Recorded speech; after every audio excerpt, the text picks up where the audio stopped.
So we have come to the last number discussion of this Kalalgoda May English medium retreat.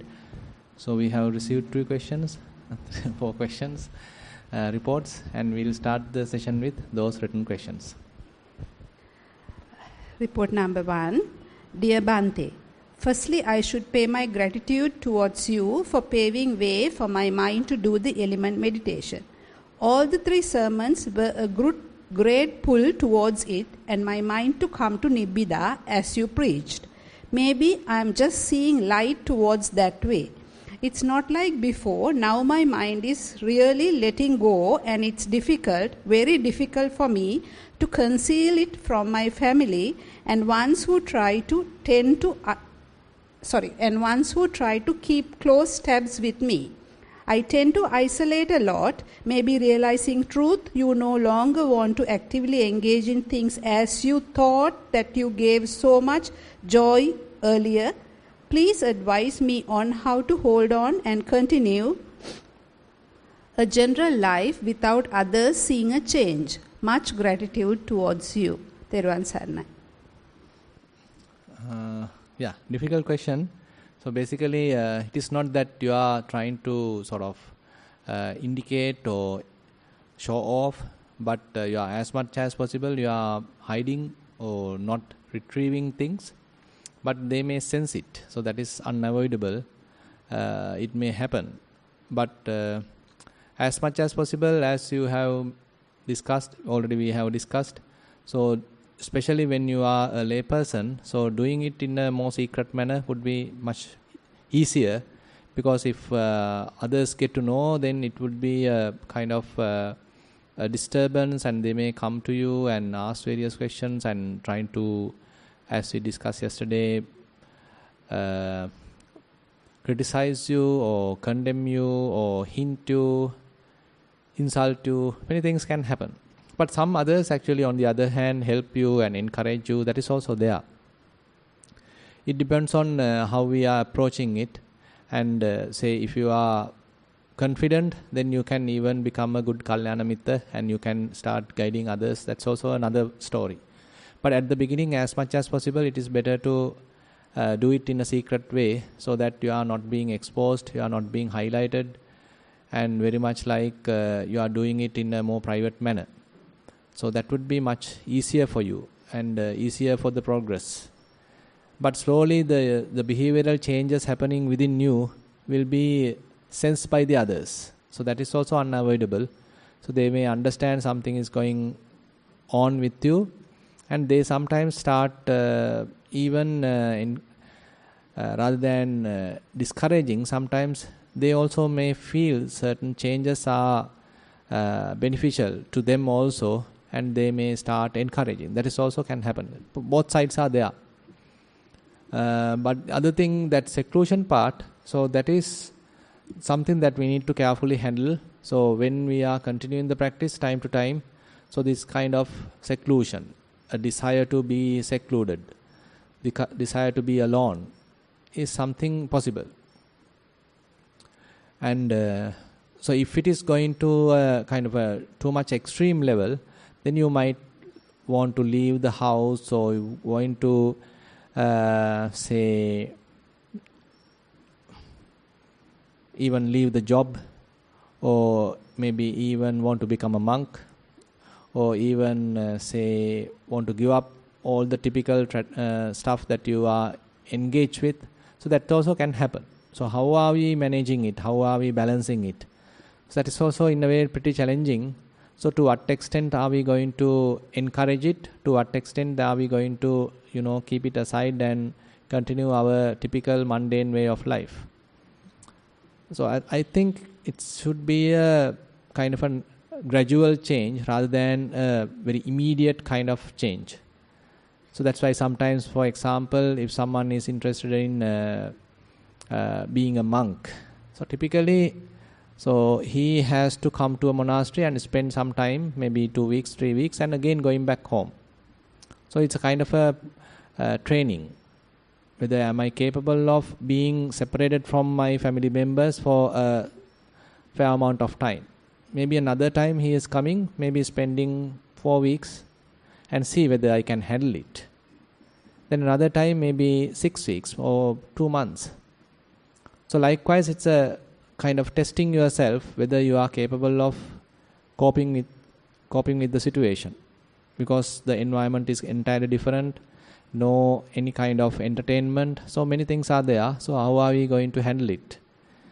So even while being at home, probably you might feel that you are not much interested, as you have mentioned here, not much interested in this sensual gratification, and you are a little bit feeling secluded.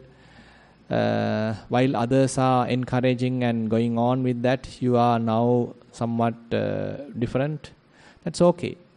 Do it in a more relaxed manner, not like having any arguments with the others. Rather, do it in a more diplomatic manner. That would be much better. So ultimately, not ultimately, but time as we are going on, so you may be able to handle both. So you may be able to give some time for the others. You may have some compassion and forgiveness within you, and you can be with the others. And at the same time, you are looking after your practice as well. So it may take time. Sometimes immediately we jump to a conclusion, jump to an extreme, and I want to leave, I want to be. So like that, we sometimes over-enthusiastic about the thing. That is also not the proper approach. But you need to continue more and more time with the practice. Then it may give you a more balanced, a mature kind of an approach where you can see both sides, how to deal with the others and how to take care of your own practice. So that is something with time it may happen. So therefore don't get into immediate solutions, immediate quick decisions. Rather keep practicing while allowing the practice to mature within us. So that would be much better rather than quickly jump into solutions or decisions. Yeah. Report number 2. This has 2 questions, Bhante. Dear Bhante, question number 1. How often should a sutta be listened to? At the moment, it seems like a lot of words and it requires a lot of work from the mind, especially if we have to write Kamatahan reports. Instead, when I got up at 3 a.m. today and just sat out with the trees, the gap between thoughts was long and there was just noticing. Then it rained heavily and there was hearing. It was a peaceful, open-eyed meditativeness. So, is not feeling like listening to suttas that often a kalesa? Question mark. Saying this, much merit for your very eloquent words. I have learnt a lot from them. Yeah, basically at the beginning. So when you are practicing, I mean, you don't need too much, say, getting into all these references. If you are interested, you can do it parallelly, because sometimes if you have too much of book knowledge, that also can become a hindrance. Because many things to learn, maybe a language to learn and many books to learn, and there are also many traditions are available, and sometimes they are conflicting each other, and many teachers and their approaches are also quite different sometimes.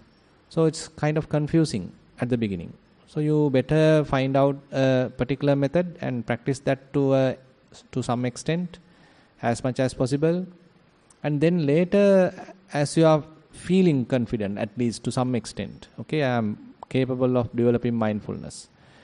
I am capable of maintaining mindfulness for a considerable period of time with breathing while walking. And I can sit for about 30 minutes, 45 minutes uninterrupted and observing various sensations. So that means now you are very much into the track. So the early stage hindrances are fairly overcome, and you are now able to continue your practice more into the Vipassana point of view. At that time, probably, if you have a little time, say some Vipassana related to suttas might be encouraging.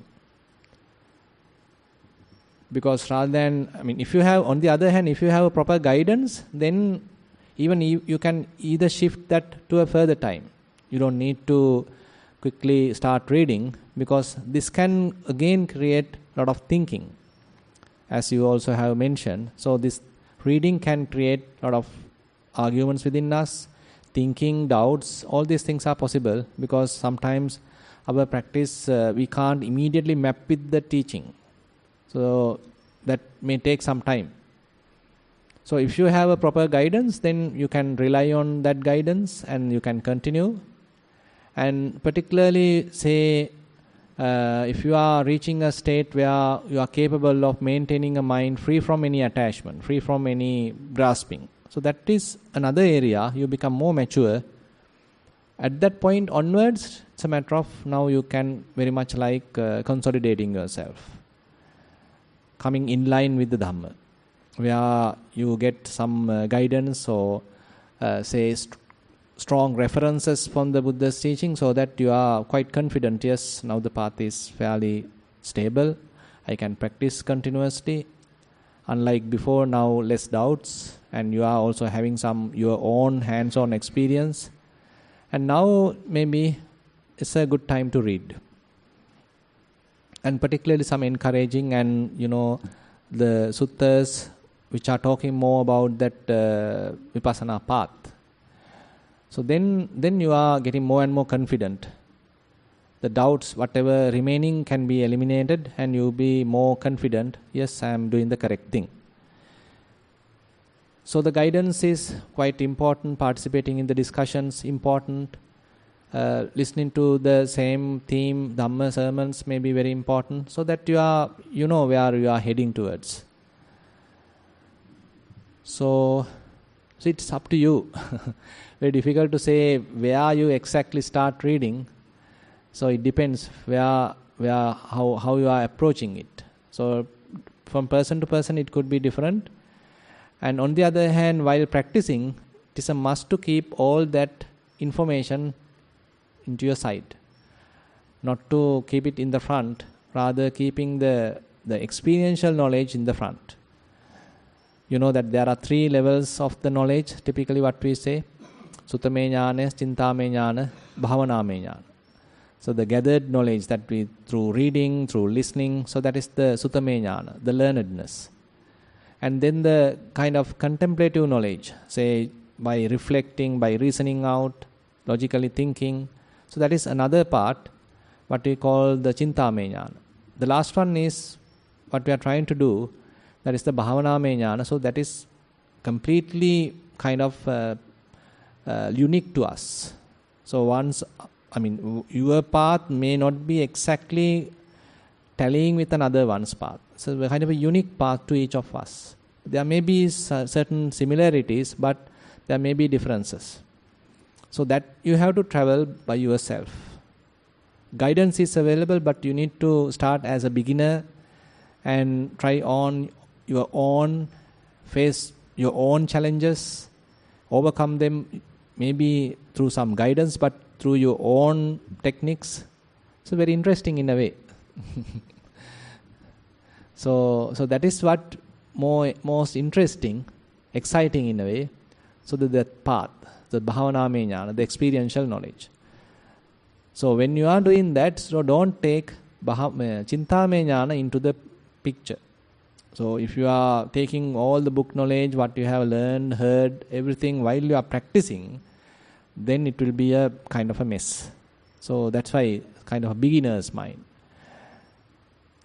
Not thinking that I am a knowledgeable person, not thinking that I am an expert. Rather you start from very beginning, very basics, and approaching more in a more fundamental way. So that is necessary. Then only you may find a kind of a unique path. I think these instructions would be helpful. Question number 2. Is this knowing or noticing what also eventually fades? The question. Knowing or noticing eventually fades. Noticing and knowing, yeah. We can say say for example, you start noticing various sensations, for the example. Say things are changing, say vibrations are there, movements are there. various element characteristics are there. So you start distinctly recognizing them. Good. So as you continue, so they start mixing up. So the whole thing you can't recognize distinctly, but now everything appear like a flux. So there you can say it's very much like individual characteristics are now not noticeable. So that is a kind of an evolution happens in the practice.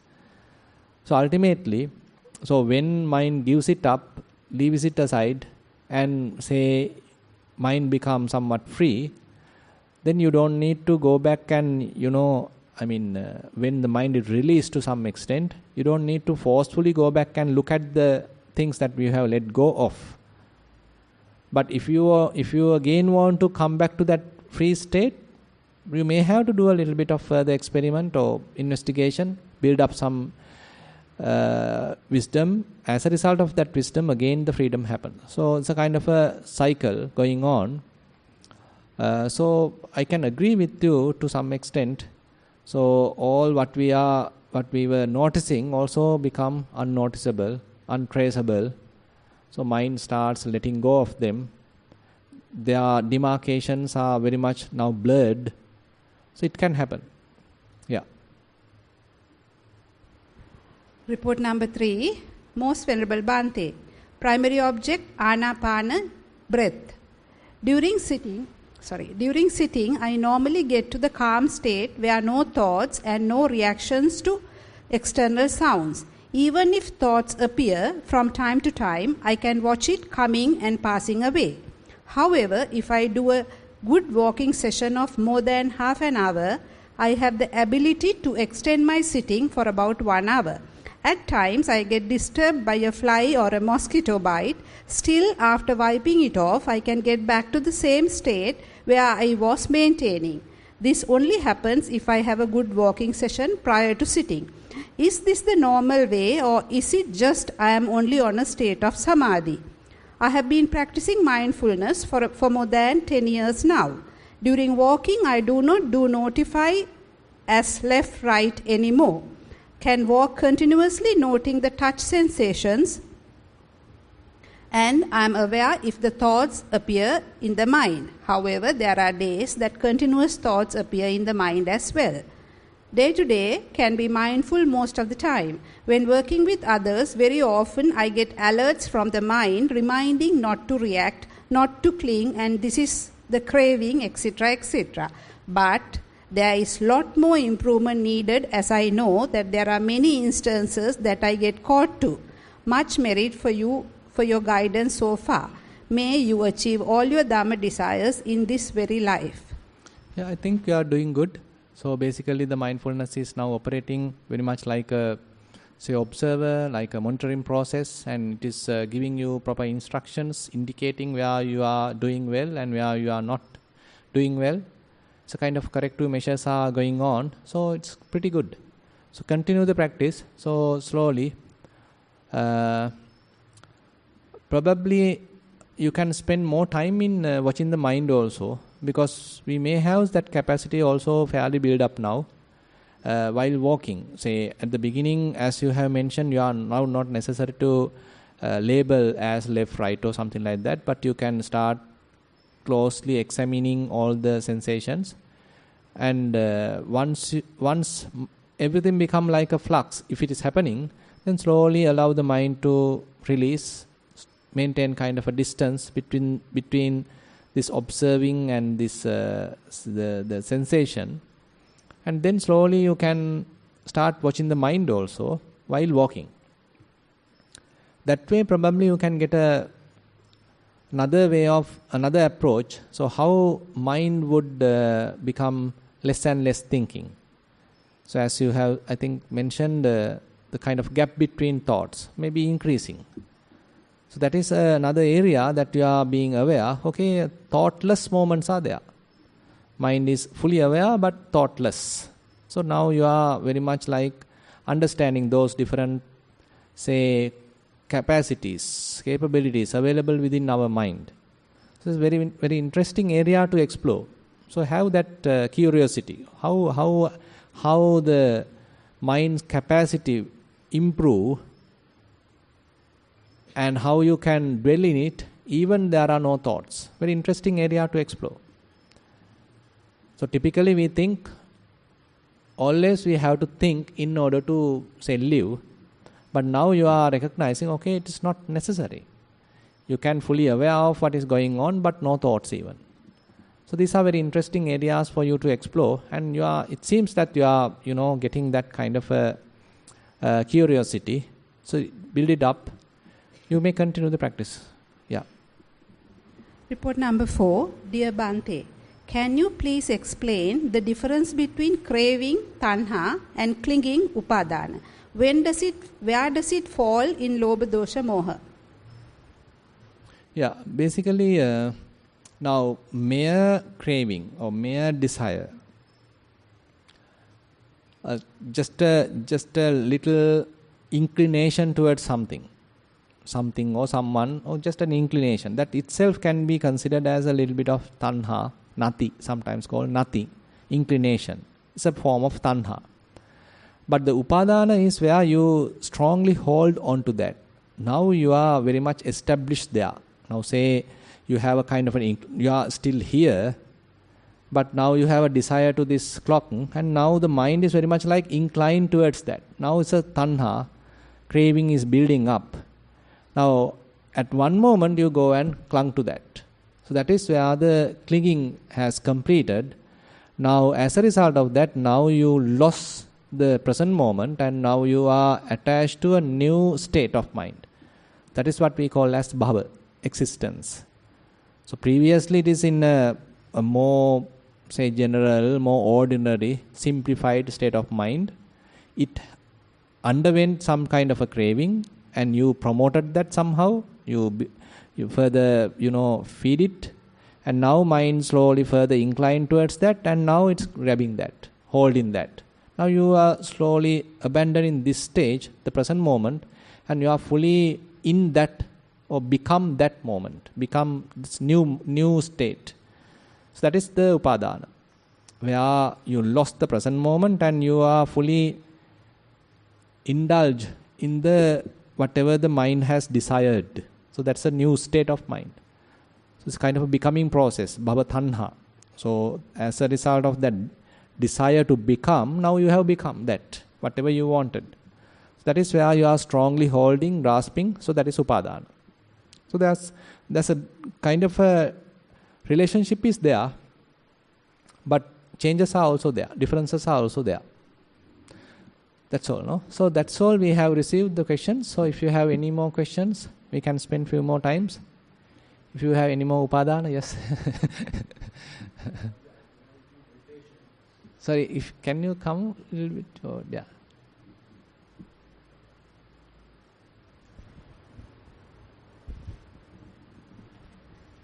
When I do meditation on Kaya Anupassana, I start with, this is Kunupa, and then go on to this Suddhastaka Pinda, like that, and thinking that, this Namarupa will be fallen after Vijnana goes off, like that. I just think of the thinking.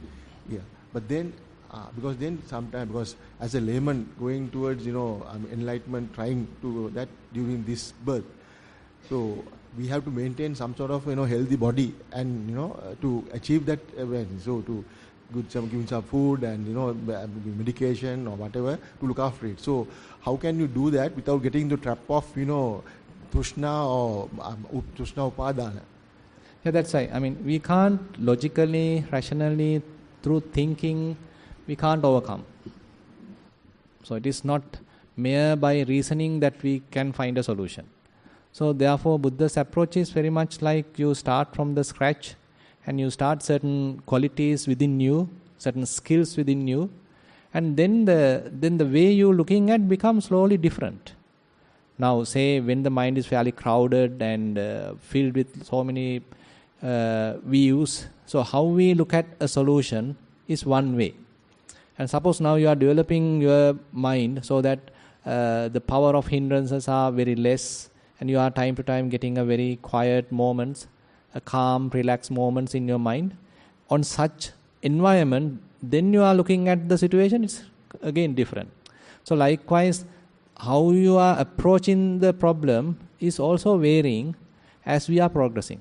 So what you think is the proper path, what you think this is the best path, may not be the best path as you are continuing your practice, and at another moment, after say one year of practice, probably at that moment you may understand, okay, now I have to change a little bit, I have to adjust myself. So therefore, at the moment, depending on our own raga dosa moha, we consider this is the solution, this is the way to achieve it. But later, once they are fairly, say, at least to some extent, they are being weakened, then how we see the target, how we see the path may be quite different. So, and the other thing is, so during the practice, it is not we are simply thinking. So therefore, forget about thinking, just start, observing, recognizing, feeling, being aware of what is going on. It's an entirely different paradigm actually. Kind of a paradigm shift has to happen within you. So typically we think, okay, by thinking I can find a solution. But here in mindfulness practice, so thinking as much as possible for the time being we keep aside, and we are developing another skill, that is being aware without thoughts even. Now say for example while walking, so what we need to do is a very simple activity, isn't it? I mean very, very simple activity, very ordinary activity. When your foot is touching the ground, there are various sensations and it's a matter of keeping your attention there, that's it. At that moment, no need to have any thought. So slowly, so that inner chatter, that inner story has to be slowly abandoned, weakened, but your attention has to be fully with this sensation. So that experience is something that we are growing. So then you may understand, okay, thinking is something different, and your experience is another thing. So now this experience is what you are carefully observing through your concentrated mind. Then only you get a better understanding what is really going on. It is not what your mind say is the truth, rather what you experience in front of your, that concentrated mind. So that will give you a better understanding because it is very direct. It is not that you have copied or listened from someone, rather you by yourself develop mindfulness, develop concentration, you yourself observing how things are changing and all the manifestations, everything. And as a result of that, this understanding is more direct. That's why it's a kind of an insight, eye-opening thing. So therefore promote that. So don't think too much about these, many complicated theories and many, long descriptions, formulas. So it will crowd your mind. It will give you a kind of a burden to the mind. It might even tell you, okay, it's difficult to do. It's very difficult. So, how to achieve all these things, how to look at all this information. It gives a kind of a more complicated kind of a situation. But here in the practice, we are forgetting all those.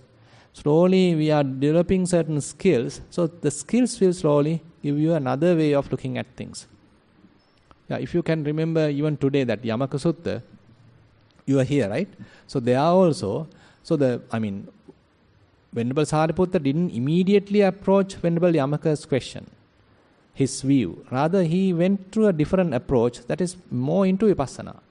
So is Rupa permanent or impermanent? So that he indicates that he has to look at it right now. Is it permanent right now? How I can recognize this Rupa, the different forms? Is it permanent right now or impermanent right now? So he has to come back to the present moment. So this present moment awareness is something that we are more encouraging. Yeah. Thero. Is there anyone else who wants to clarify anything?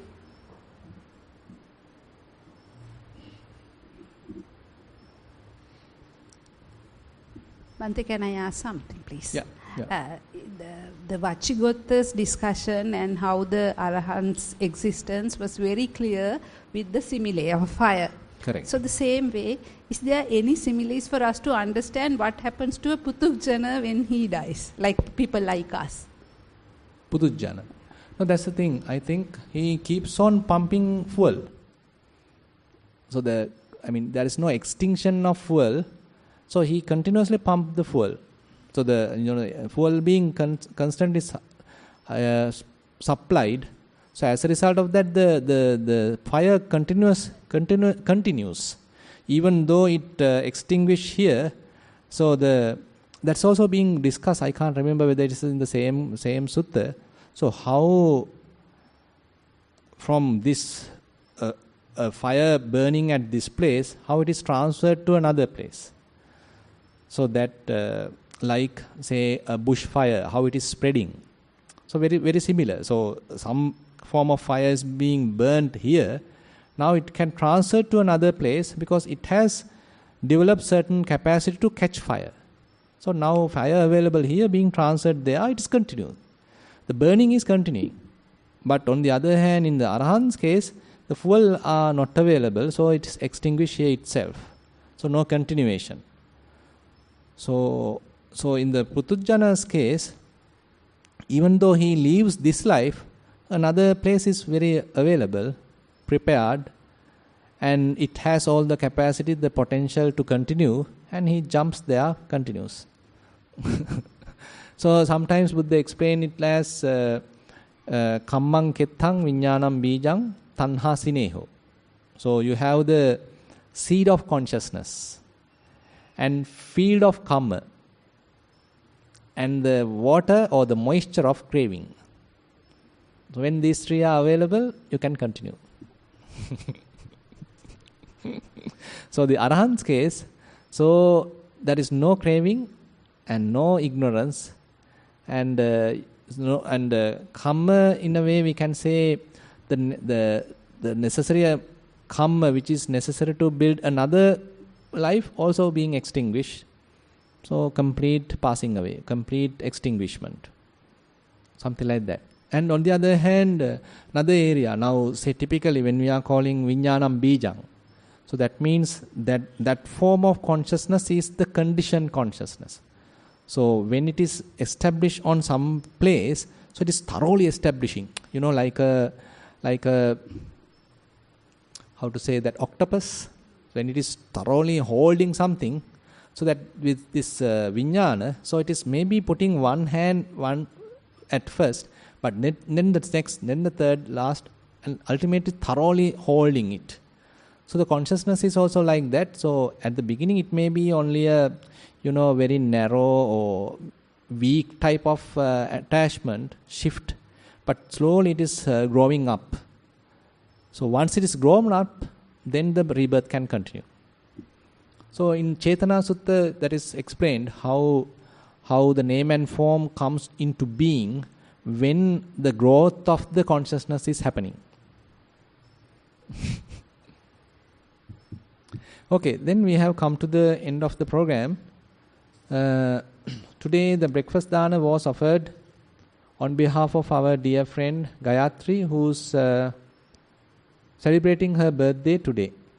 We wish you a healthy life. May you achieve all your Dhamma desires in this very life. Also to pass merits to her late sister and our Kalyana Mitta Devika Jayawardena. May your sansaric journey be short and free from suffering.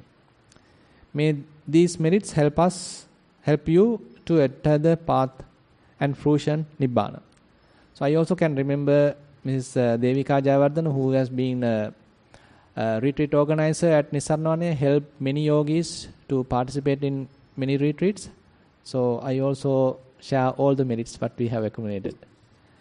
And today lunch dana was offered by Chaminda and Jayani Abesingha on view of their wedding anniversary. Wish them good health and happiness. Wishing Uvini and Panchali, the two daughters, necessary effort and wisdom to complete their education goals.